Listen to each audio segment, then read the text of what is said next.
का हमारे एक और नए वीडियो में। दोस्तों, आप सब जानते ही होंगे जगन्नाथपुरी के साक्षी गोपाल के बारे में।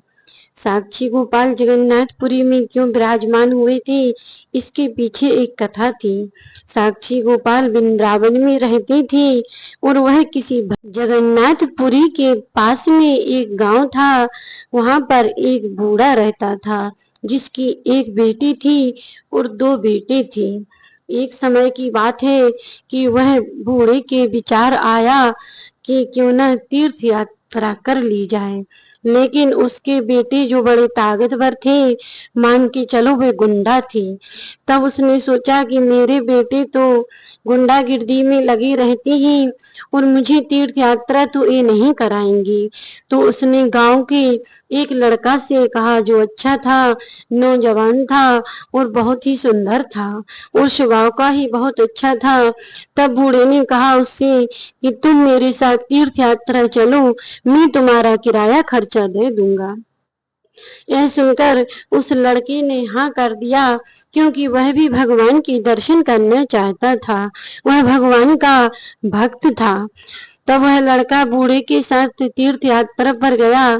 सब तीर्थ थक जाता था तो वह लड़का उसकी तेल मालिश करता था, पूजा के लिए फूल लाता था, समय समय से उसको भोजन पानी की व्यवस्था करता था। उस लड़के ने उस बूढ़े की बहुत सेवा की और बूढ़ा उस लड़की की सेवा से अत्यंत प्रसन्न हो गया और कहने लगा कि चलो घर, मैं अपनी बेटी का विवाह तुम्हारे साथ कर दूंगा, क्योंकि मैं तुम्हारी सेवा से बहुत प्रसन्न हूँ। यह वचन उन्होंने साक्षी गोपाल के मंदिर में दिया था जो वृंदावन में स्थित थे। और वे लोग घर पर आ गए और घर आने के बाद बूढ़ा अपने बच्चों से डर गया कि पता नहीं मेरे बेटी मेरी बात मानेंगी या नहीं, इसीलिए वह अपनी बात से मुकर गया। उस लड़के ने कहा कि आपने बोला था कि आप अपनी बेटी का विवाह मुझसे करोगे, तो अब आप अपने वचन के अनुसार करो। मैंने तो आपसे कुछ नहीं बोला था, लेकिन आपने जो वचन दिया है उसको आप जरूर निभाओ। तब बूढ़ा कहने लगा मैंने कब कहा था। उसने उस बात से मुकर गया। यह सुनकर उसको बड़ा दुख हुआ। उस बेटे ने पंचायत बुला ली। पंचायत में सभी लोग कहने लगे कि तुम कह रहे हो कि कहा था, और बूढ़ा कह रहा मैंने कुछ भी नहीं कहा था, अब हम किसकी बात माने। तब पंचायत तो गवाहों पर फैसला करती है और पंचायत ने कहा यदि तुम्हारे पास कोई गवाह हो जिसके सामने यह बोला गया हो तो हम तुम्हारी बात मान लेंगे। तब उस लड़के ने कहा कि मेरे गवाह तो साक्षी गोपाल ही, जिनके मंदिर में इन्होंने ऐसा कहा था, और साक्षी गोपाल मेरे गवाह ही नहीं, वह पूरे संसार के गवाह हैं। यह सुनकर पंचायत बोली क्या तुम्हारी साक्षी गोपाल गवाह देने आ सकते हैं। तब उस लड़की ने कहा हाँ जरूर आ सकते हैं, मैं उन्हें लेकर आऊंगा। यह सुनकर पंचायत कहने लगी ठीक है, तो तुम जब अपनी साक्षी गोपाल को लेकर आओगी तो मैं तुम्हारा फैसला कर दूंगा। पंचायत अपने घर चले गई। बूढ़ा अपने घर चला गया और वह लड़का चल दिया साक्षी गोपाल को लेने।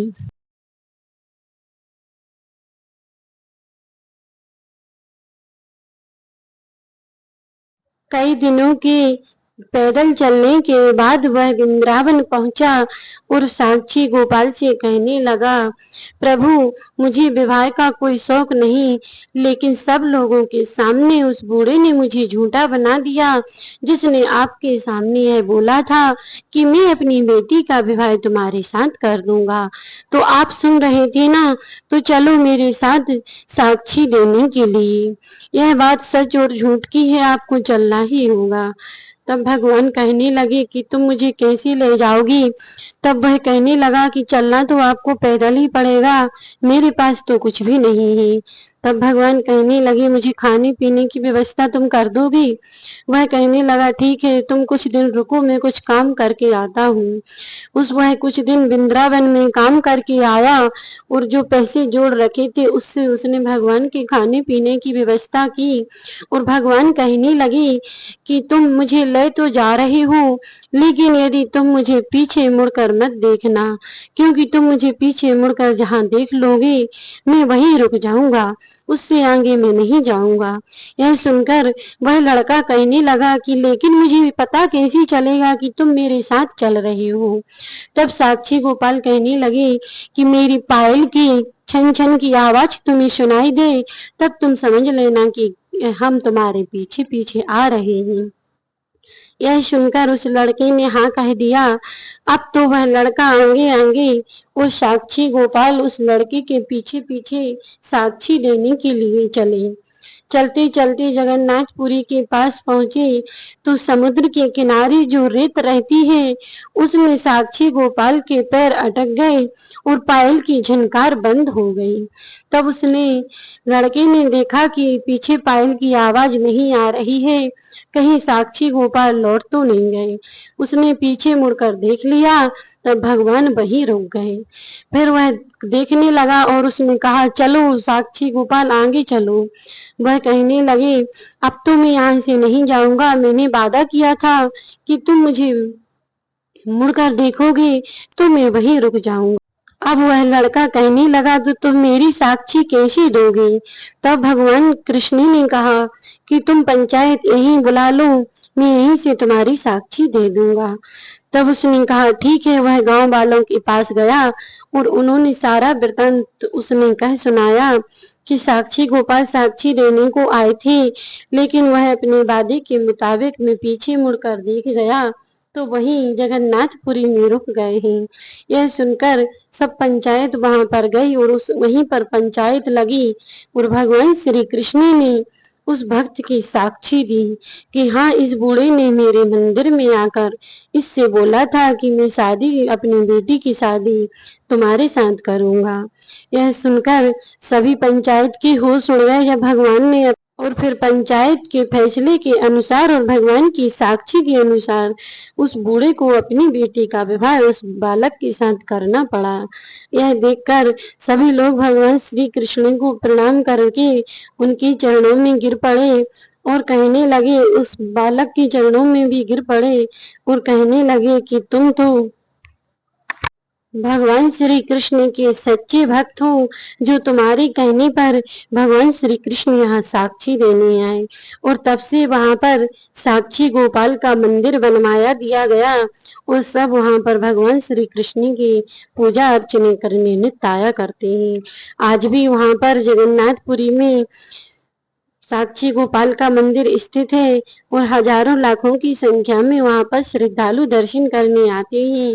तो दोस्तों हमारे अच्छे कर्म और बुरे कर्मों की साक्षी भगवान होते हैं, उसके साक्षी स्वयं भगवान श्री कृष्ण होते हैं।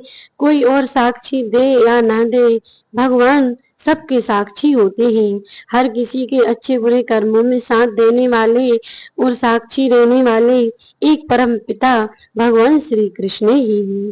तो दोस्तों यह थी सच्ची घटना जो जगन्नाथपुरी के साक्षी गोपाल के आधार पर थी, जो मैंने आपको सुनाई। आपको यह कथा कैसी लगी कमेंट करके जरूर बताइएगा और यदि वीडियो पसंद आई हो तो चैनल को सब्सक्राइब कर एक लाइक कर देना और बेल आइकन ऑन कर देना, ताकि ऐसी भी जानकारी जो मैं लेकर आऊं सबसे पहले आपके पास नोटिफिकेशन पहुंचे।